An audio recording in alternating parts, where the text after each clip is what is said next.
Shabbos. The two holy brothers, Rabbi Zusha and Rabbi Elimelech, used to go around Eastern Europe from town to town, village to village, without anyone knowing who they were, in order to what's called be in exile, to refine themselves, to be open to higher spiritual revelations. That was what they did. They never stayed in a town more than one night at a time and would go from town to town in this way. One day they stopped at an inn that was actually run by a third brother of theirs. In the middle of the night, they hear terrible crying coming from a room in the inn. They approach it and they notice it's their brother. He's sitting on the floor and he's crying. And they say, "What are you doing?" And he says every day, if he had a bad thought or did something wrong, inadvertently, he writes it in a book. And at night, he cries to Hashem to forgive him. And he doesn't go to sleep unless he's forgiven. So they say to him, "How do you know if you're forgiven or not?" So that's simple. That's easy. What I write gets erased. Now, I don't know how to do that trick, and I'm not sure many of us know how to do something like that. But this week we read about the offerings that were brought in the Mishkan and the tabernacle and the temple that were called sin offerings, which were in order to atone for sins. Sins that were done inadvertent. So if you went into the bathroom and in the middle of the night, you woke up on a Shabbos and you put on the light, oops, I just did something inadvertent, but still a certain level of responsibility there is. And in the time of the temple, they would bring an offering, a sin offering, and that atoned for it. It wasn't just bringing an animal. There was a whole psychological experience that one went through, a spiritual, psychological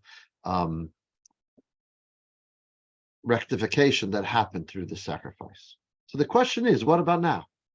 What do we do now that we don't have the temple to bring the offering? Now, the Talmud tells us one of the great sages in the Talmud was Rabbi Shmuel.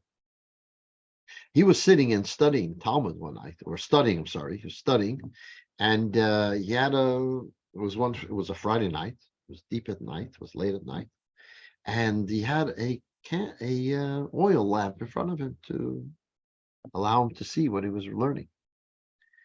And the light was a little weak, so he bent it over that the wick should get closer to the oil so he gets better light. And he realizes, oh my gosh, I just desecrated Shabbos.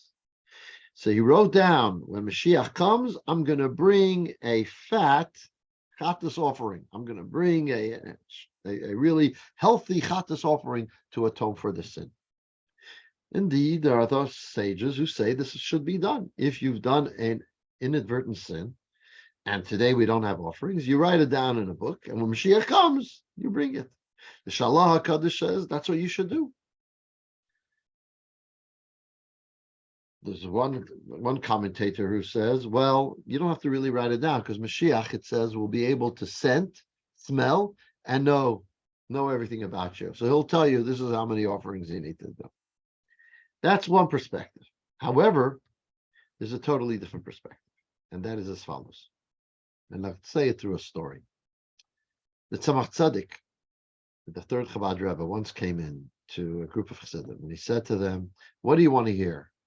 A novel inside of Torah or a story? So they sensed that Tzemach Tzedek wants to tell a story. It wasn't the norm. It was something unique. So they said a story. So the Tzemach Tzedek said as follows. There was this chassid. There was this an innkeeper who was very poor. And the inn was owned by a fellow Jew, or a wealthy man. And one year, he didn't make enough business, and the poor man can't pay his rent. So he tells the wealthy guy, can't pay. So you can't pay, I'm going to have to kick you out of the inn. So the poor man runs to his Rebbe, Rabbi Schapiro of Ruzhin, and the Ruzhin calls on the wealthy man and says, come on, you have to have compassion. You can't kick him out. He says, okay, the Rebbe asks, I won't. This happened one year. It happened another year. Again, he was going to kick him out. He came to the Rebbe. The Rebbe told the rich man not to kick him out, and he didn't. Came the third year. Again, didn't pay rent.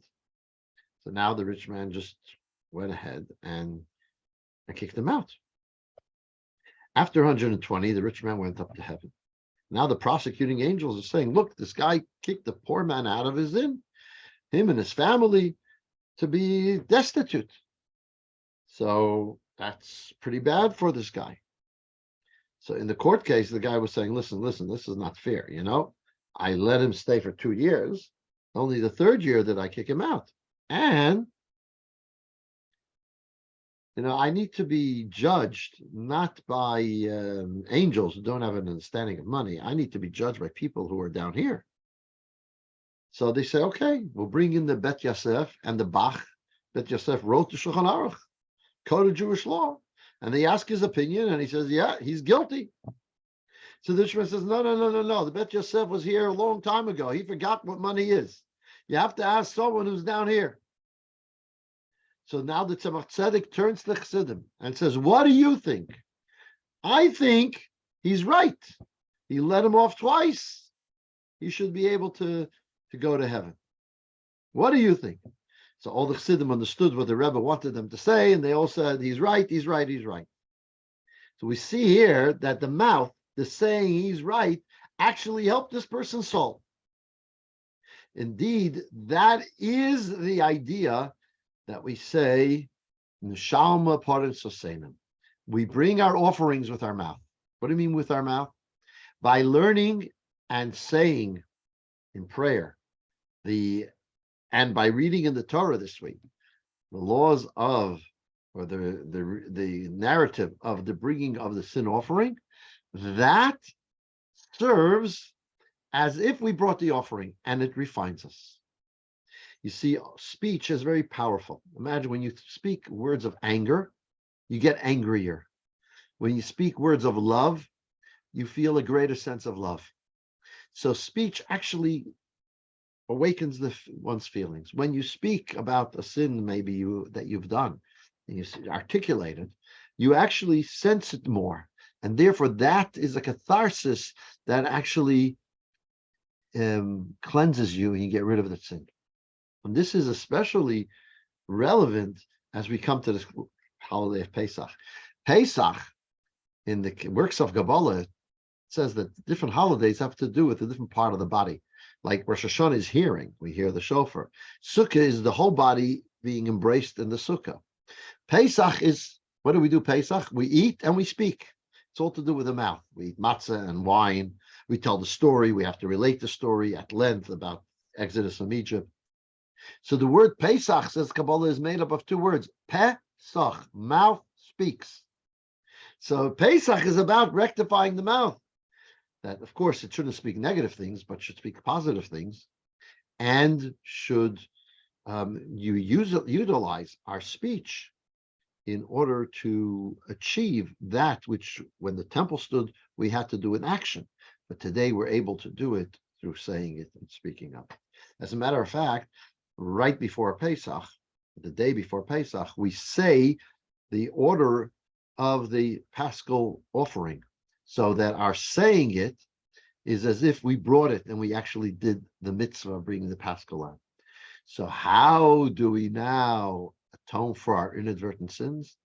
By reading the Parsha of this week, by hearing it in Shul the Shabbos, and by saying it when the Torah prescribes for us to say the portions of the inadvertent sin. And when we do so, we refine ourselves, we elevate ourselves, we cleanse ourselves, we're lifted, and we don't need to actually bring the animal offering.